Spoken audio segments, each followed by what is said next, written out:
thaïlandais aux crevettes. Alors je l'aménage un peu en fonction de ce que j'ai. J'ai acheté des crevettes décortiquées. Moi je mets un poivron, je rajoute des petits bouquets de brocolis, des petits dés de courgettes, évidemment un petit oignon nouveau avec les petites cébettes, des échalotes, 2 œufs que je battrai en omelette, des petits pois, mon riz qu'on avait fait hier cuire à la vapeur, mais vous pouvez le cuire à l'eau. Je fais revenir dans de l'huile de sésame, mais de l'huile végétale, c'est très bien aussi. Beaucoup de curry, sel, poivre. Moi, je rajoute un petit peu de gingembre moulu, un petit peu de sauce Nok Nam si vous avez, et de la sauce soja, et éventuellement de la coriandre fraîche ou moulue. C'est parti! Je verse une bonne grosse dose d'huile de sésame, environ 2 cuillères à soupe.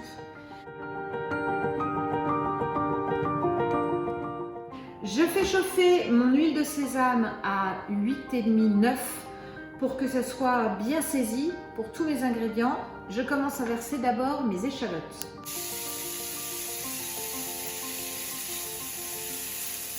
Moi, je me suis acheté une toile à wok parce que j'en fais souvent.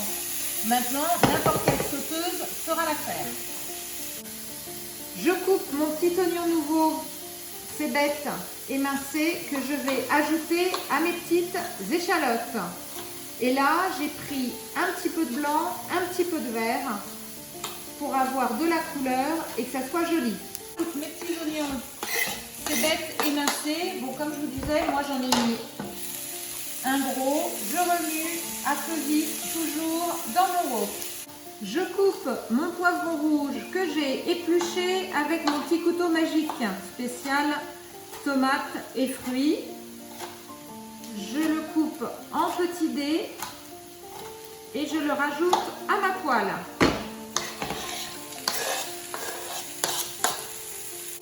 Alors il me restait un petit fond de brocoli, c'est pareil. Je coupe en tout petits morceaux, tout petits dés, le brocoli cru que je vais ajouter. Ça va donner de la mâche, ça va donner du croquant à mon curry thaïlandais. J'ajoute dans ma sauteuse les dés de courgettes.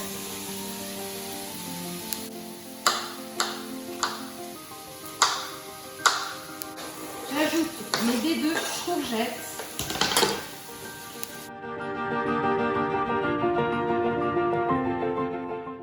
J'ajoute mon curry sur mes légumes, mais j'aurais pu le faire directement à la première étape sur les échalotes.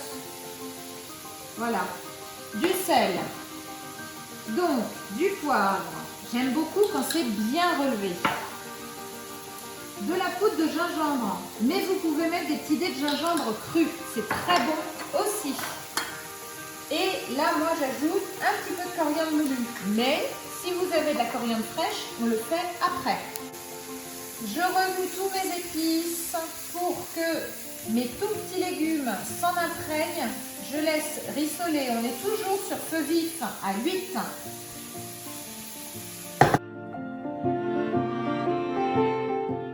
J'ai poussé tous mes petits légumes. Je ne les ai pas fait rissoler trop longtemps. D'un côté de mon wok pour dégager, pour pouvoir venir faire rissoler mes petits dés de crevettes.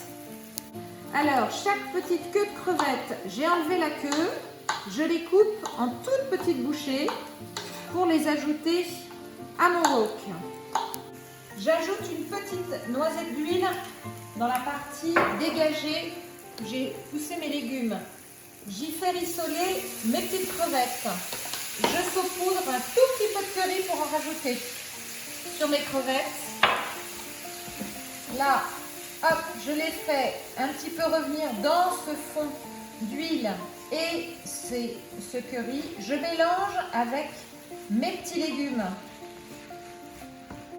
Mes crevettes n'étaient pas complètement décongelées. Quand je les ai coupées en petits morceaux, c'est pas grave. J'aime mieux le faire comme ça, elles resteront fondantes.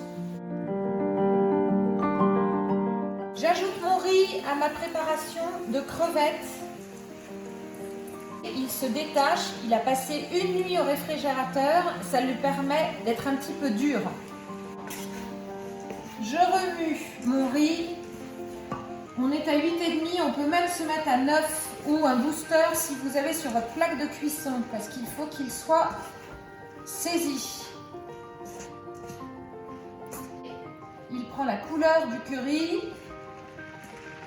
On va ajouter 2 œufs que je vais battre en omelette.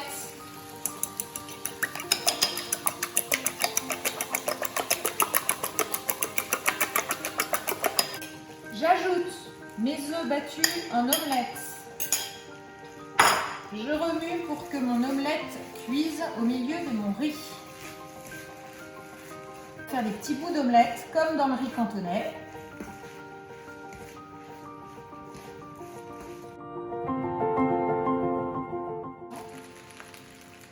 J'ajoute ma sauce soja qui va donner ce bon goût salé reconnaissable dans la cuisine asiatique. Je remue bien pour imprégner mes légumes, mon riz. Moi, j'ai ajouté pas mal de petits légumes. J'ai un peu transgressé le riz thaïlandais. Ça permet à tout le monde de manger des légumes. Et au dernier moment, j'ajoute mes petits pois surgelés qui, le temps de la préparation, ont juste décongelé ce qu'il faut. Voilà, notre riz est prêt. Je n'ai pas baissé mon feu. J'ai laissé à fond pour que ça caramélise en dessous. Nous servons.